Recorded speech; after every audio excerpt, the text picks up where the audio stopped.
Hi friends, welcome to tea and spicy. இன்றைக்கி நம்ம ஒரு சூப்பரான வீடியோ பார்க்க போகிறோம். காய்கறிகளை நம்ம ஒரு வாரத்துக்கு தேவையானதை நம்ம அப்படியே வாங்கிட்டு வந்து ஃப்ரிட்ஜில் கவரில் ஸ்டோர் பண்ணிடுவோம். அதுக்கப்புறமா 2-3 நாள்லேயே காய்கறி வந்து கெட்டு போயிடும். இப்போது மழைக்காலன்றதுனால காய்கறிகள்லாம் வேகமாகவே அழுகி போயிடும். இந்த மாதிரி ஒரு தடவை ஸ்டோர் பண்ணி பாருங்கள். நம்ம காய்கறிகள்லாம் இப்போ வாங்கிட்டு வந்தது மாதிரியே ஃப்ரெஷ்ஷாகவே ஒரு வாரம் வரைய ஸ்டோர் பண்ணிக்கலாம். இப்போ வாங்க எப்படி ஸ்டோர் பண்ணுறதுன்னு பார்க்கலாம். இப்போது வெண்டைக்காயில் மேல் பகுதியையும் கீழ்ப்பகுதியையும் இந்த மாதிரி கட் பண்ணிக்கோங்க. கட் பண்ணிவிட்டு நம்ம எந்த கண்டெய்னரில் ஸ்டோர் பண்ணுறோமோ அடியில் வந்து ஒரு நியூஸ் பேப்பர் போட்டுக்கோங்க. போட்டதுக்கப்புறமா நம்ம இந்த மாதிரி எல்லா வெண்டைக்காயுமே இதே மாதிரி கட் பண்ணி எடுத்துக்கலாம். நம்ம வெண்டைக்காயை வாங்கிட்டு வந்ததுமே கவரில் வச்சுருவோம். அது 2 நாள்லேயே கெட்டு போயிடும். அந்த மாதிரி ஆகாமல் இருக்கிறதுக்கு இதே மாதிரி எல்லா வெண்டைக்காயையும் நல்லா தொடச்சிட்டு கட் பண்ணி எடுத்துக்கோங்க. இப்போ நம்ம ஸ்டோர் பண்ணி வச்சோன்னா ஒரு வாரம் வரைய வெண்டைக்காய் வந்து நல்லா ஃப்ரெஷ்ஷாகவே இருக்கும். இப்போது கத்திரிக்காயை மேல் பகுதியை இந்த மாதிரி கட் பண்ணி எடுத்துக்கோங்க.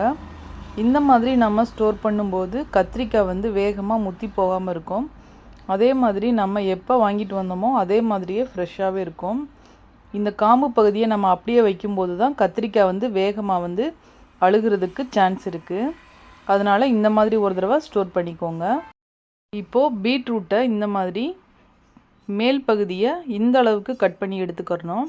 நம்ம இதே மாதிரி இந்த பீட்ரூட்டோட இலையோடு வைக்கும்போது அந்த இடத்துல தான் நம்மளுக்கு அழுகி போயிடும். அதனால் மேலேயும் கீழேயும் இந்த மாதிரி கட் பண்ணிவிட்டு அதுக்கப்புறமா ஸ்டோர் பண்ணோம்னா 2 வாரம் வரைக்கும் கூட பீட்ரூட் வந்து கெட்டு போகாமல் இருக்கும். பீட்ரூட்டை வந்து வெளியில் கூட நீங்கள் வச்சு ஸ்டோர் பண்ணலாம். ஆனால் வந்து சுருங்கி போயிடும். ஃப்ரிட்ஜில் வைக்கும்போது நம்மளுக்கு 2 வாரம் வரைய நம்ம யூஸ் பண்ணிக்கலாம். இந்த மாதிரி ஒரு தடவை ட்ரை பண்ணி பாருங்கள். இப்போது அடுத்தது பீன்ஸை வந்து மேலேயும் கீழேயும் கட் பண்ணிவிட்டு அதுக்கப்புறமா ஸ்டோர் பண்ணும்போது முத்தி போகாமல் இருக்கும். நம்ம ஒரு வாரம் வரைய நம்ம கவரில் வச்சோம்னா நல்லா பழுத்து போயிடும். அதே மாதிரி முத்தியும் போயிடும். இந்த மாதிரி மேலேயும் கீழேயும் கட் பண்ணிவிட்டு வச்சோம்னா நம்ம எப்படி வாங்கிட்டு வந்தோமோ அதே மாதிரியே ஃப்ரெஷ்ஷாகவே இருக்கும். இந்த டிப்ஸ் வந்து ரொம்ப யூஸ்ஃபுல்லாக இருக்கும். அதே மாதிரி நாம் 1 வீக் வரைய ஃப்ரெஷ்ஷாகவே காய்கறிகளை ஸ்டோர் பண்ணிக்கலாம். மழை காலன்றதுனால இந்த மாதிரி நம்ம யூஸ் பண்ணும்போது வேகமாக அழுகி போகாமல் இருக்கும், முத்தி போகாமல் இருக்கும். இப்போது அடுத்தது பீர்க்கங்காய் எப்படி ஸ்டோர் பண்ணுறதுன்னு பார்க்கலாம். பீர்க்கங்காவை இந்த மாதிரி மேலேயும் கீழேயும் கட் பண்ணி எடுத்துக்கோங்க. கட் பண்ணிவிட்டு சின்ன சின்ன பீசஸாக கட் பண்ணி நம்ம ஸ்டோர் பண்ணிக்கலாம். அதே மாதிரி காய்கறிகள் வந்து பழுத்து போகாமல் இருக்கும். நம்மளுக்கு வந்து பீர்க்கங்காய் வந்து நம்ம வேகமாகவே 2 நாள்லேயே செஞ்சிடணும். இல்லைன்னா வந்து வேகமாக முத்திரும், இல்லைன்னா பழுத்து போயிடும். அதுக்கப்புறமா டேஸ்ட்டும் வந்து நல்லா இருக்காது. இந்த மாதிரி நாம் கட் பண்ணி வைக்கும்போது அந்த காய்கறி வந்து வேகமாக வந்து வாடி போகாமல் இருக்கும். அதே மாதிரி நம்ம எப்படி வாங்கிட்டு வந்தோமோ அதே மாதிரியே ஃப்ரெஷ்ஷாகவே இருக்கும். பீர்க்கங்காய் மாதிரி தான் புடலங்காயையும் இதே மாதிரியே கட் பண்ணிவிட்டும் ஸ்டோர் பண்ணிக்கலாம். நம்ம பாவக்காய் ஸ்டோர் பண்ணும்போது மட்டும் இதே மாதிரி கட் பண்ணிவிட்டு உள்ளே இருக்க விதையை மட்டும் நம்ம எடுத்துட்டோம்னா பாவக்காவும் அதே மாதிரி கெட்டு போகாமே இருக்கும். அடுத்ததாக கொத்தவரங்காய் எப்படி ஸ்டோர் பண்ணுறதுன்னு பார்க்கலாம். கொத்தவரங்காவும் அதே மாதிரி தான். நம்ம 2 நாள் செய்யலைன்னா 3ஆவது நாளே இந்த மாதிரி முத்தி போயிடும். இந்த கொத்தவரங்காயையும் அதே மாதிரி மேல் பகுதியும் கீழ்ப்பகுதியும் கட் பண்ணிவிட்டு நம்ம ஸ்டோர் பண்ணும்போது கொத்தவரங்காய் வந்து பழுத்து போகாமல் இருக்கும். அதே மாதிரி முத்தியும் போகாது. டேஸ்ட் வந்து நம்மளுக்கு கொத்தவரங்காய் வேகமாகவே மாறி போயிடும். அதனால் இந்த மாதிரி நம்ம ஸ்டோர் பண்ணும்போது ஃப்ரெஷ்ஷாகவே இருக்கும். இஞ்சியை வந்து ஸ்டோர் பண்ணும்போது கீழ்ப்பகுதியில் இல்லைன்னா ஏதாவது ஒரு பகுதியிலே அழுகி போகிற மாதிரி இருக்கும். அந்த பகுதியை நீங்கள் அப்போவே கட் பண்ணிவிட்டு நம்ம ஸ்டோர் பண்ணிக்கிறணும். சில பேர் வந்து வாஷ் பண்ணிவிட்டு அதுக்கப்புறமா ஸ்டோர் பண்ணுவாங்க. வாஷ் பண்ணிவிட்டு நம்ம ஸ்டோர் பண்ணும்போது வேகமாகவே அழுகி போயிடும்.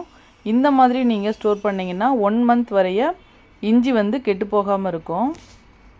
அடுத்ததாக தக்காளியை ஸ்டோர் பண்ணும்போது நம்ம இதை நல்லா ஒரு ஒயிட் கிளாத் வச்சு தொடச்சிடணும். தொடச்சிட்டு அதுக்கப்புறமா நாம் பாக்ஸில் ஸ்டோர் பண்ணி வைக்கணும். கழுவுனிங்கன்னா ஃப்ரிட்ஜில் இருக்க தண்ணி அதெல்லாம் பட்டு வேகமாகவே தக்காளி வந்து அழுகிறதுக்கு சான்ஸ் இருக்குது. அதனால் நாம் ஒரு ஒயிட் துணியில் நல்லா தொடச்சிட்டு அதுக்கப்புறமா நம்ம ஸ்டோர் பண்ணும்போது 2 வாரம் வரைய தக்காளி வந்து கெட்டு போகாமல் இருக்கும்.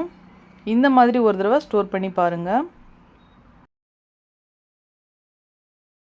அடுத்து கொத்தமல்லி, கீரை இதெல்லாம் வந்து நம்மளாம் வாங்கி வைப்போம். வேகமாகவே ஃப்ரிட்ஜில் அழுகி போயிடும். நம்ம கவரில் அப்படியே கட்டி அப்படியே வச்சுருவோம். அந்த வேர்லேருந்து தான் நம்மளுக்கு வேகமாக அழுகி போயிடும். அதனால் அந்த வேர் பகுதியை ஃபஸ்ட்டு கட் பண்ணி எடுத்துட்டு அதுக்கப்புறமா நாம் சின்ன சின்னதாக கட் பண்ணிவிட்டு கூட நம்ம ஸ்டோர் பண்ணிக்கலாம். இந்த மாதிரி நாம் வைக்கும்போது ஒரு வாரம் வரைய நம்மளுக்கு கெட்டு போகாமல் இருக்கும்.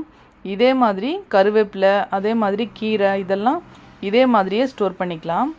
ஒரு வாரம் வரைய ஃப்ரெஷ்ஷாகவே நம்மளுக்கு இருக்கும். இந்த வீடியோ உங்களுக்கு பிடிச்சிருந்தா மறக்காமல் நம்ம சேனலை சப்போர்ட் பண்ணுங்கள், லைக் பண்ணுங்கள், ஷேர் பண்ணுங்கள்.